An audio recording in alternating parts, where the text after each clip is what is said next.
Hello friends, मेरा नाम सलमान है और आप मेरा चैनल देख रहे हैं सॉलिड टेक। ये मैंने एक बिल्कुल नई वीडियो सीरीज़ शुरू की है विंडोज़ 2000 सर्वर एडमिनिस्ट्रेशन के लिए। और इसमें जो मैं विंडोज़ का वर्जन यूज़ करूँगा वो 2019 होगा।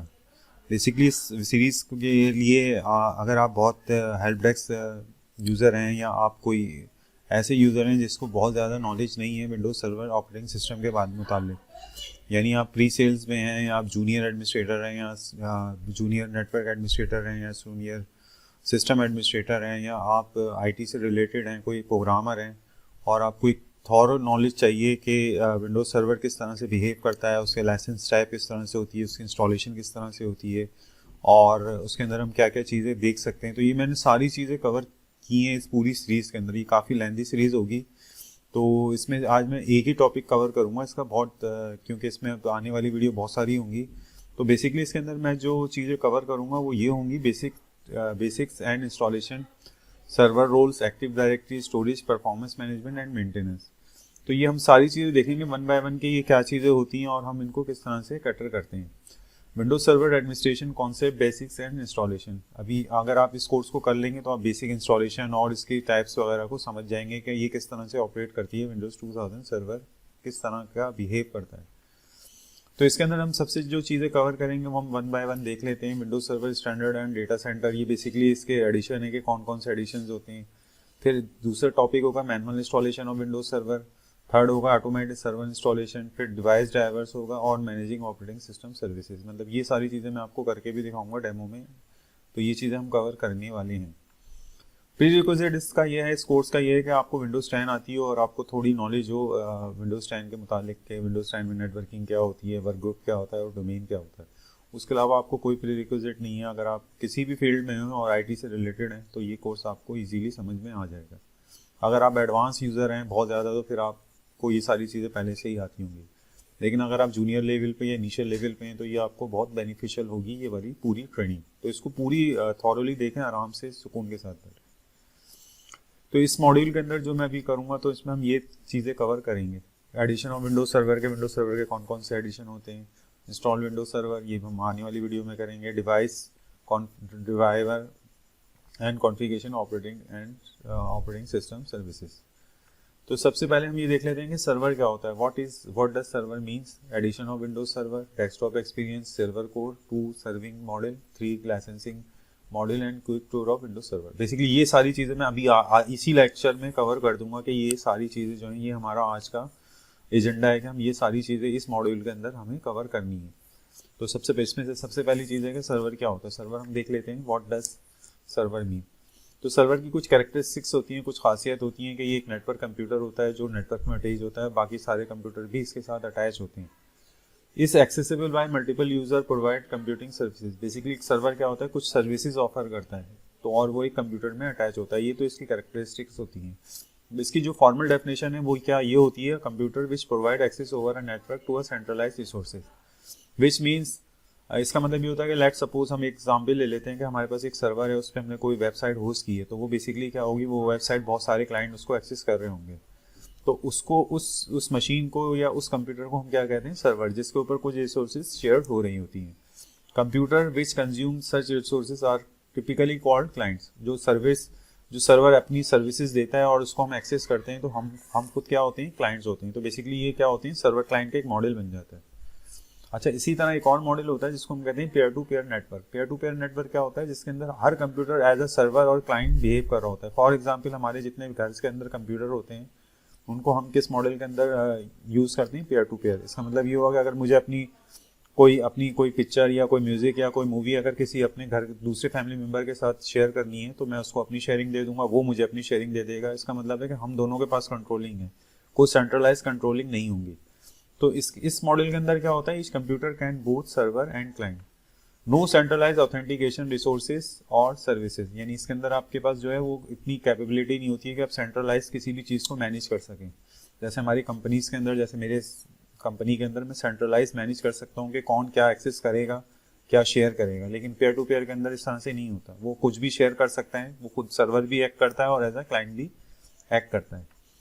इसके कॉन्ट्रेटरी एक अलग मॉडल होता है जिसको कहते हैं क्लाइंट सर्वर नेटवर्क। उसके अंदर क्या होता है, बेसिकली आपके पास एक सेंट्रलाइज ऑथेंटिकेशन रिसोर्स होती है, एक मशीन होती है जिसको हम सर्वर कहते हैं। उसके अंदर क्या होता है, उसमें आप डिफाइन करते हैं कि कौन आदमी आपकी फाइल एक्सेस कर सकता है, कौन नहीं कर सकता, और कितना एक्सेस कर सकता है, रीड ओनली कर सकता है या उसके अंदर चेंज भी कर सकता है।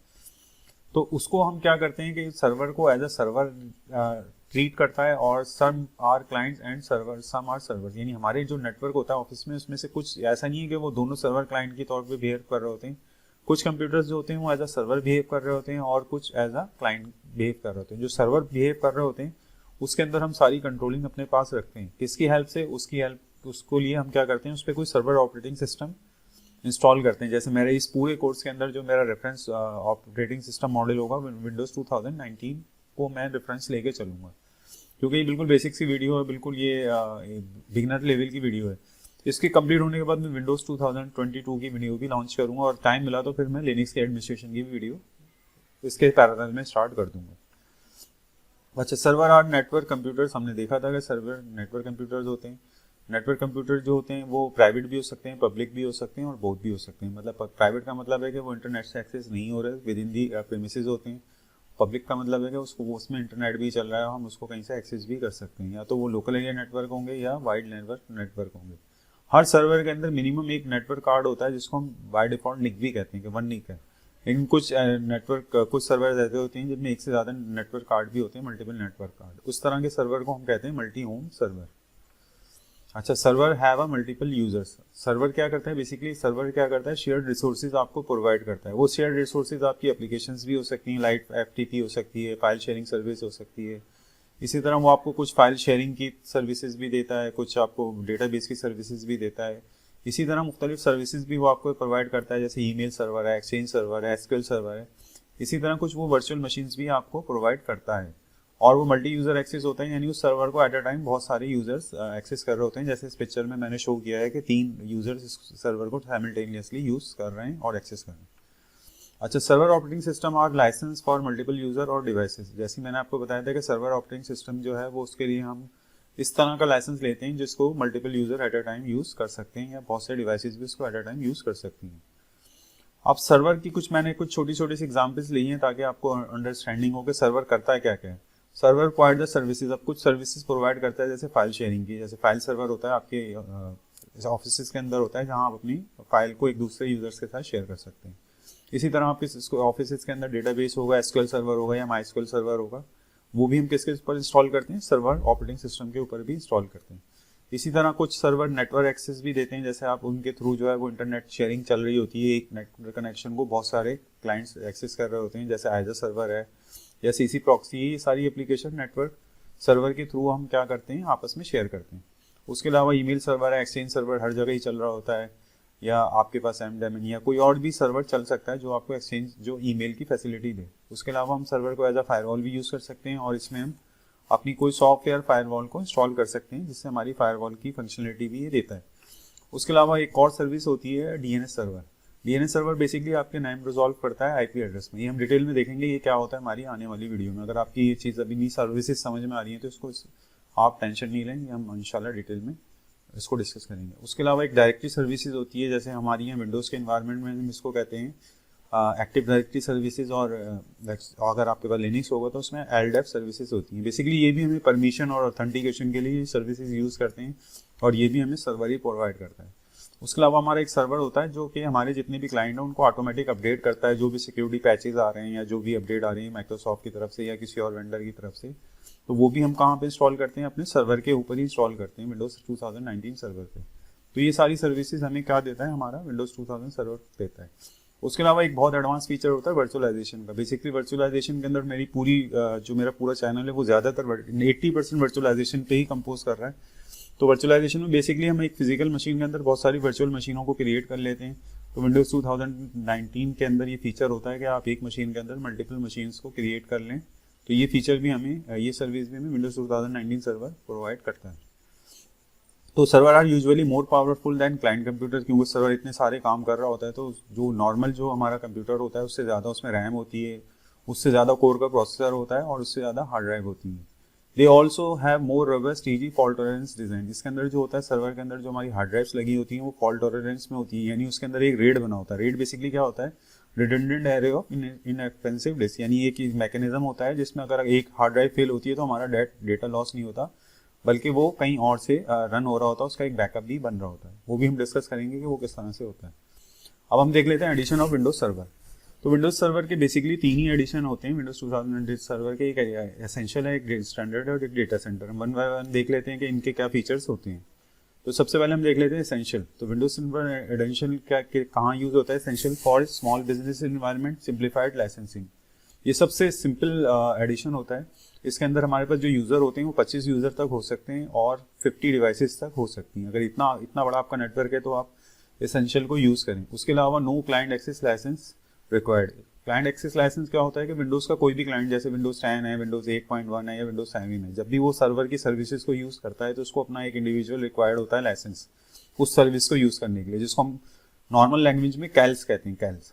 तो अगर हम इस तरह का सर्वर परचेज करते हैं जो कि विंडोज सर्वर एसेंशियल है तो हमें कैल लेने की ज़रूरत नहीं होती। लेकिन अगर हम स्टैंडर्ड या एंटरप्राइज लेते हैं तो फिर हमें कैल अलग से लेने पड़ते हैं बाय डिफॉल्ट। अच्छा, ये क्या होता है? लीस्ट एक्सपेंसिव एडिशन है, can run active directory domain. इसके ऊपर हम अपनी एक्टिव डायरेक्टरी का डोमेन बना सकते हैं, लेकिन इसके अंदर जो लिमिटेशन है वो ये है कि हम must be only domain controller, कि मतलब इसके अंदर हम सिर्फ एक डोमेन कंट्रोलर बना सकते हैं। डोमेन कंट्रोलर क्या होता है? जिससे आपकी सारी जितनी भी ऑथेंटिकेशन है वो किसी भी डोमेन की या किसी भी ऑफिस की जिससे हम एक्सेस कर सकते हैं वो एक ही बन सकता है। ना हम इसका चाइल्ड डोमेन बना सकते हैं, ना हम इसका पेरेंट, ना हम इसमें फॉरेस्ट बना सकते हैं। ये सारी चीज़ें मैं डिस्कस करूँगा क्या होती हैं अपनी आने वाली वीडियो में। सेकेंड जो हमारा सर्वर का एडिशन है वो है हमारा स्टैंडर्ड एडिशन। स्टैंडर्ड एडिशन क्या करता है? For small and medium business with limited virtualization requirement. Basically इनमें जो बेसिक फर्क है वो वर्चुअलाइजेशन का ही है। Almost identical feature set to more expensive data center edition. इसके अंदर जो हम सॉकेट्स यूज कर सकते हैं, सॉकेट बेसिकली क्या होता है? एक ऐसी, आप सपोज करें कि एक ऐसी जगह होती है जहाँ पे आप अपना प्रोसेसर को फिट कर सकते हैं। तो हम जो प्रोसेसर फिट कर सकते हैं वो कितने होने चाहिए? 64 सॉकेट तक को ये सपोर्ट करता है और जो मैक्सिमम रैम को ये सपोर्ट करता है वो 24 TB है। ये बहुत ज़्यादा रैम होती है। और इसके अलावा बाय डिफॉल्ट जो है 2 virtual machine include in this license, यानी इसमें आप 2 से ज़्यादा वर्चुअल मशीन नहीं बना सकते स्टैंडर्ड एडिशन में। थर्ड जो है, थर्ड में भी वो सारे फीचर ही होते हैं लेकिन कुछ एनहांस फीचर होते हैं, जैसे सॉफ्टवेयर डिफाइंड नेटवर्किंग, यानी अब आपको बहुत सारे स्विचेस राउटर्स लेने की ज़रूरत नहीं होती है, आप उसी में सॉफ्टवेयर डिफाइंड नेटवर्किंग क्रिएट कर लेते हैं। उसके अलावा जो सबसे बड़ा इसका एडवांटेज है वो ये है कि इसके अंदर जो है आप अनलिमिटेड वर्चुअल मशीन बना सकते हैं। जो जितने भी डेटा सेंटर हैं उसमें जो वर्जन यूज़ होता है विंडोज सर्वर 2019 का, वो डेटा सेंटर वर्जन ही हम यूज़ करते हैं, क्योंकि उसमें हमारे पास लिमिटेशन नहीं होती वर्चुअल मशीन बनाने के लिए। अच्छा, जब भी आप विंडोज 2019 सर्वर को इंस्टॉल करेंगे तो आपके पास क्या होगा? 2 तरह के एनवायरनमेंट होते हैं, यानी आप 2 तरह के एनवायरनमेंट यूज़ कर सकते हैं। एक होता है डेस्कटॉप एक्सपीरियंस और एक होता है सर्वर कोड। डेस्कटॉप एक्सपीरियंस क्या होता है? जैसे हमारे नॉर्मल कंप्यूटर्स के ऊपर होता है, हमारा एक डेस्कटॉप आता है, उसके ऊपर आइकॉन्स आते हैं, मुख्तलिफ आइकॉन्स हैं, यूजर्स के हैं, डाउनलोड्स के हैं, म्यूजिक के हैं, यानी हमारे पास ग्राफिकल यूजर इंटरफेस होता है। तो इस तरह के जो ग्राफिकल यूजर इंटरफेस GUI होता है उसको हम कहते हैं डेस्कटॉप एक्सपीरियंस। उसके अगेंस्ट एक और भी होता है, एक और एनवायरनमेंट भी होता है सर्वर के ऊपर, जिसको हम कहते हैं सर्वर कोड। सर्वर कोड के अंदर क्या होता है? कोई GUI नहीं होती, कोई ग्राफिकल यूजर इंटरफेस नहीं होता, बल्कि ब्लैक कलर की एक स्क्रीन होती है, जैसे डॉस स्क्रीन होती है, सिमिलर बिल्कुल उस तरह की स्क्रीन होती है। तो उसको हम कहते हैं सर्वर कोड इंस्टॉलेशन। ये जब इंस्टॉलेशन करते हैं उसी के दौरान वो आपसे पूछता है कि इनमें से कौन सा आपने सेलेक्ट करना है। तो आपको उसी वक्त कोई डिसाइड करना होता है कि आपको किस डेस्कटॉप किस GUI पे जाना है या विदाउट GUI जाना है। अच्छा, टू GUI और नॉट टू GUI। GUI का मतलब होता है graphical user interface. Most server are manage remotely so they don't need a local graphical user interface. क्योंकि हम जितने भी सर्वर्स हैं वो हम क्या करते हैं? रिमोटली उसको एक्सेस करते हैं, जैसे आप अपने घर से यूज़ कर रहे हैं। तो उसके लिए हमें क्या होता है? ग्राफिकल यूजर इंटरफेस की ज़रूरत नहीं होती। अब जब ग्राफिकल इंटरफेस की ज़रूरत ही नहीं होती तो इसका मतलब है कि उसके अंदर कोई जो एरर आएंगे वो कम होंगे, अपडेट उसको कम चाहिए होगा, लेस टू सिक्योर, वो क्या होगा? उसके अंदर जो है वो सिक्योर ज़्यादा होगा, smaller attack surface, lighter hardware demand, क्योंकि उसके अंदर कोई ना GUI लगे, मतलब उसके अंदर ना कोई ग्राफिक कार्ड लग रहा है, ना कोई हैवी रैम लग रहा है, क्योंकि उसके अंदर ग्राफिकल यूजर इंटरफेस है ही नहीं। तो जितने भी सर्वर्स होते हैं उसके अंदर हम क्या करते हैं? उसके अंदर हम ग्राफिकल यूजर इंटरफेस को इंस्टॉल नहीं करते। जैसे आप मैंने आपको बताया, जब आप इंस्टॉलेशन करते हैं तो देखें इसमें एक वर्जन आ रहा है आपके पास विंडोज 2019 सर्वर स्टैंडर्ड, और उसी के नीचे स्टैंडर्ड के अंदर आ रहा है बैकेट में डेस्कटॉप एक्सपीरियंस। डेस्कटॉप एक्सपीरियंस का मतलब है कि वो GUI के साथ आएगा। अगर आप उसको नहीं करेंगे तो वो, अगर फर्स्ट वाला चूज कर लेंगे तो वो सर्वर कोर में आ जाएगा, जो बिल्कुल ही ब्लैंक सा होगा। अच्छा, Windows server 2019 no longer allow you to switch back and forth between the desktop experience version and the server core version। इसका मतलब ये हुआ कि अगर आपने एक बार इंस्टॉलेशन के अंदर डेस्कटॉप वर्जन सेलेक्ट कर लिया तो आप सर्वर कोर वर्जन पे स्विच नहीं कर सकते, या अगर सर्वर कोर कर लिया तो आप डेस्कटॉप पे नहीं कर सकते। आपको जो भी आपको सेलेक्ट करना है वो इंस्टॉलेशन के टाइम आपको सेलेक्ट करना पड़ेगा। अच्छा, Windows server with desktop experience user interface similar to the Windows 10। मैंने आपको बताया कि उसका बिल्कुल इंटरफेस विंडोज 10 की जैसे ही होता है। Can run application that require GUI, उस पर आप सारी वो एप्लीकेशन रन कर सकते हैं जो GUI में कर सकते हैं। Full set of server roles and feature. अब सर्वर के अंदर बेसिकली जो इंपॉर्टेंट चीज़ है समझने की वो ये होती है कि सर्वर में रोल्स भी होते हैं और फीचर्स भी होते हैं। रोल्स क्या होते हैं? रोल्स जो होती हैं वो स्पेसिफिक जो हमारी जॉब्स होती हैं, जो फंक्शन जो एक खास किस्म का जो कोई आप समझें कि वो एक तरह का जो हमारा एक जॉब होती है या एक रोल टाइप की चीज़ होती है। फॉर एग्जांपल जैसे DNS क्या होता है, डोमेन नेम रिजोल्यूशन है, ये हमारे पास एक रोल होता है। इसी तरह आपका फाइल सर्वर है, ये भी आपका एक रोल हो जाएगा। इसी तरह आपका ISS है, अगर वेबसाइट बना रहे हैं तो वेब सर्वर भी आपका रोल होगा। तो हम क्या करते हैं कि सर्वर इंस्टॉल करते हैं और फिर जो हमारे रिक्वायर्ड रोल होते हैं उसको हम इंस्टॉल करते हैं 1 by 1। इसी तरह एक और चीज़ होती है फीचर। फीचर में क्या होता है, फीचर जो होते हैं वो रोल से डिफरेंट होते हैं।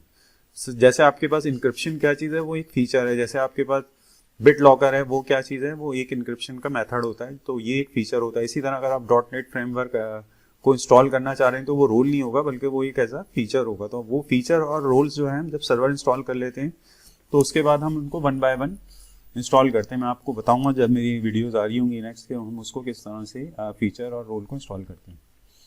अच्छा, Windows server with server core. अब सर्वर कोर को देख लेते हैं। Main interface is command prompt. मैंने आपको बताया था कि ये बिल्कुल सिंपल सा होता है, डॉस प्रॉम्प्ट की तरह का था।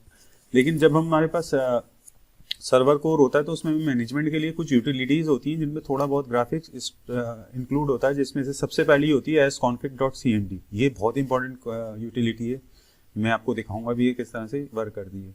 उसके अलावा एक और यूटिलिटी होती है सर्वर कोर के अंदर जिसको हम कहते हैं पावर शेल, जिसके ज़रिए हम लोकल कंप्यूटर या रिमोट सर्वर को भी एक्सेस कर सकते हैं। और थर्ड यूटिलिटी होती है हमारी MMC, माइक्रोसॉफ्ट मैनेजमेंट कंसोल। इनकी मदद से हम अपने सर्वर कोर को हैंडल करते हैं, कंट्रोल करते हैं।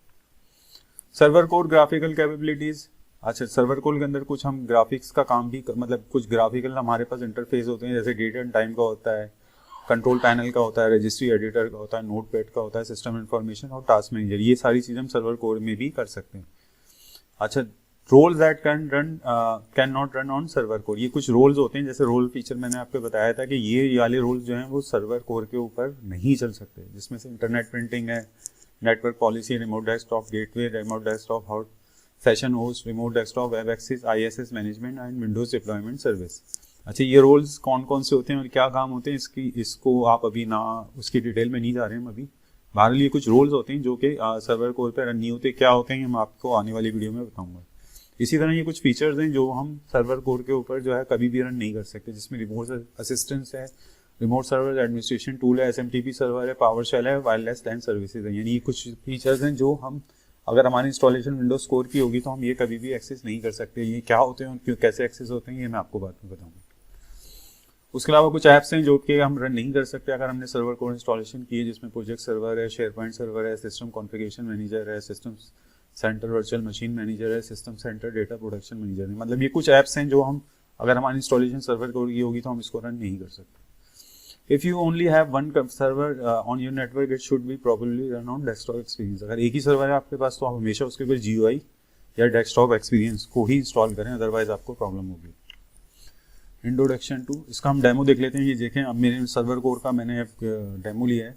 अब मैंने जब उस पर जैसे ही क्लिक करूँगा वो मुझसे पासवर्ड मांगेगा, तो मैं उसके अंदर अपने एक पासवर्ड एंटर करता हूँ और मैं उसको एंटर कर लूँगा। तो आपको नज़र आ रहा होगा कि मैं एडमिनिस्ट्रेटर के C:\users एडमिनिस्ट्रेटर से मैं लॉगिन हो गया हूँ।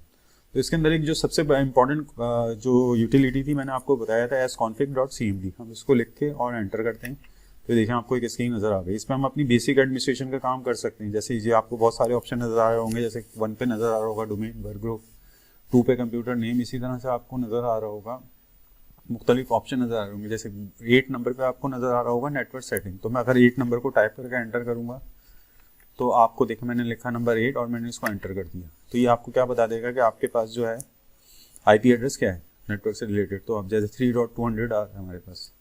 अब 1 पे अगर हमें इस पर कोई चेंजेस करनी है तो हम क्या करें, 1 को सेलेक्ट कर लें तो इसके ये मजीद ऑप्शन दिखा देगा फर्दर इसमें कौन कौन से ऑप्शन है। तो देखिए इसमें ऑप्शन नज़र आ गया कि हम नेटवर्क का एड्रेस चेंज कर सकते हैं, DNS चेंज कर सकते हैं या DNS को मॉडिफाई भी कर सकते हैं। इसी तरह मैंने 4 करा तो इसका मतलब है 4 पे आ रहा है मेरे पास क्या लिखा हुआ, रिटर्न टू मेन मेन्यू। तो मैंने 4 पे करा, अब यहाँ पे आ गया। अब मैं निकलना चाह रहा हूँ उस मेन्यू से बाहर, तो इसमें आपको नज़र आ रहा होगा नंबर 15 पे एग्जिट टू कमांड लाइन। तो हम 15 को टाइप करके एंटर करते हैं तो हम आ गए अपने कमांड लाइन के ऊपर। उसके अलावा जो है अगर हम इसमें नॉर्मल कमांड्स भी आप रन कर सकते हैं, जैसे मैंने dir की कमांड रन की तो देखें मेरे पास क्या आ गई, सारा डायरेक्टरी आ गया जैसे मेरे पास डॉस में होता था। इसी तरह अगर मैं इसके अंदर ipconfig/all करूँगा तो देखें यहाँ मुझे क्या बता देगा, मेरे सिस्टम की सारी IPs बता देगा। बेसिकली ये डॉस की कमांड है जो हमारे सिस्टम कोर अभी विंडोज़ कोर पे भी चल रही है। इसी तरह अगर ये एक पावर शेल की यूटिलिटी होती है, बहुत ही इंपॉर्टेंट यूटिलिटी हम डिस्कस करेंगे आगे ना। ये बेसिकली क्या करती है, ये भी एक तरह की आपको पावर दे देती है कि आप छोटी सी यूटिलिटीज़ चला सकें अगर आपके पास ग्राफिकल यूज़र इंटरफेस नहीं है। तो इसको लॉन्च करने के लिए आप पावर शेल लिखें और एंटर करते हैं। तो ये देखें ये पावर शेल आ गया। इसमें से एक कमांड होती है पावर शेल की, आपको कैसे पता चलेगा पावर शेल आ गया, तो देखें आपको ऊपर नज़र आ रहा होगा मिडिल में PS का मतलब है पावर शेल C:\यूजर एडमिनिस्ट्रेटर। यहाँ हम एक कमांड लिखते हैं पावर शेल की जिसका नाम है गेट सर्विसेज। ये क्या बताता है कि कितनी सर्विसेज हमारे सर्वर पे अभी रन हो रही हैं। सर्विसेज क्या होती हैं हम आगे जाके देखेंगे कि सर्विसेज क्या होती हैं। तो ये हमें पूरा एक डिस्प्ले दे देगा। इससे बाहर आने के लिए आप क्या लिखेंगे, एग्जिट। जैसे ही आप एग्जिट करेंगे आप दोबारा कमांड प्रॉम्प्ट पर आ जाएंगे। अच्छा, उसके बाद हमारे पास 2 सर्विसेज मॉडल्स होते हैं। एक है आपकी जो सर्वर जो आपने परचेज किया उसके अंदर किस तरह की फीचर है, कितने टाइम तक वो अवेलेबल है या कितनी टाइम तक उसको आपको चेंज करना है। एक होता है लॉन्ग सर्विसिंग चैनल और एक होता है सेमी एनुअल चैनल। जो लॉन्ग सर्विसेज चैनल होता है उसका मतलब है कि वो आपको कौन कौन से एडिशंस में आपको मिलता है। लॉन्ग सर्विसेज चैनल का मतलब ये ऐसे ही पता चल रहा है कि ये ज़्यादा टाइम के लिए ये जो होगा ये अवेलेबल होगा। जैसे फॉर एग्जांपल जो इसकी एज होती है वो 5 साल तक तो ये रहता ही रहता है। उसके बाद आप अगर 5 साल का एक्सटेंडेड सपोर्ट ले लेते हैं तो तब भी आप इसको यूज़ कर सकते हैं। ये ज़्यादातर यूज़ होता है standard data center essential edition के अंदर। सर्वर कोर के अंदर इसको हम यूज़ नहीं कर सकते। सर्वर कोर में यूज़ करने के लिए हमारे पास दूसरा मॉडल होता है जिसको हम कहते हैं सेमी एनुअल चैनल। मतलब अगर आप इस तरह का कोई वर्जन ले रहे हैं तो ये बेसिकली सर्वर कोर में यूज़ होता है। ये हर 6 महीने के बाद जो है वो चेंज होता है। तो ये इतना ज़्यादा रिलायबल नहीं भी होता। इसके लिए जो है इसकी मैक्सिमम लाइफ जो होती है वो 18 मंथ्स होती है। तो जो अगर आपका प्रोडक्शन एनवायरनमेंट है तो आप LTSC के ऊपर ही जाएं। तो हम भी LTSC के ऊपर ही हमारा पूरा डेटा सेंटर चल रहा है।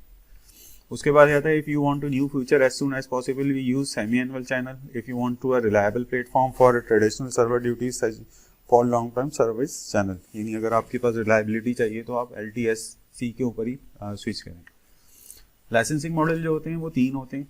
एक होता है रिटेल। रिटेल का मतलब आप कहीं से भी गए, किसी भी वेंडर के पास गए और आपने उनसे कोई भी लाइसेंस परचेज कर लिया विंडोज 2019 सर्वर का, तो उसको हम कहते हैं रिटेल लाइसेंस। दूसरा होता है OEM जो होता है ये क्या होता है, purchase of software hardware bundle with factory installed license. मतलब ये होता है कि इसमें आप जो लाइसेंस खरीद रहे हैं वो हार्डवेयर के साथ ही खरीदते हैं। यानी आपके HP का या डेल का कोई सर्वर खरीद रहे हैं तो उसी के अंदर बिल्ट इन आपके पास ऑपरेटिंग सिस्टम भी आएगा। मतलब वो उसके ऊपर मैप होगा, वो ऑपरेटिंग सिस्टम किसी और चीज़ के ऊपर नहीं चल सकता। तो इसको हम कहते हैं OEM लाइसेंस। थर्ड टाइप का लाइसेंस होता है वॉल्यूम लाइसेंस। ये सबसे ज़्यादा यूज़ होता है, 99% मैंने यही लाइसेंस यूज़ होते हुए देखा है अपनी लाइफ में ना। इसके अंदर ये होता है license not tied with hardware. यानी आपने कोई भी लाइसेंस खरीदा विंडोज सर्वर 2019 का और आप उसको किसी भी हार्डवेयर के ऊपर यूज़ कर सकते हैं, चाहे वो डेल का हो, चाहे HP का हो या कोई ब्रांडेड अनब्रांडेड कोई भी मशीन हो, उसके बाद उसको एक्सेस आप उसको इंस्टॉल कर सकते हैं।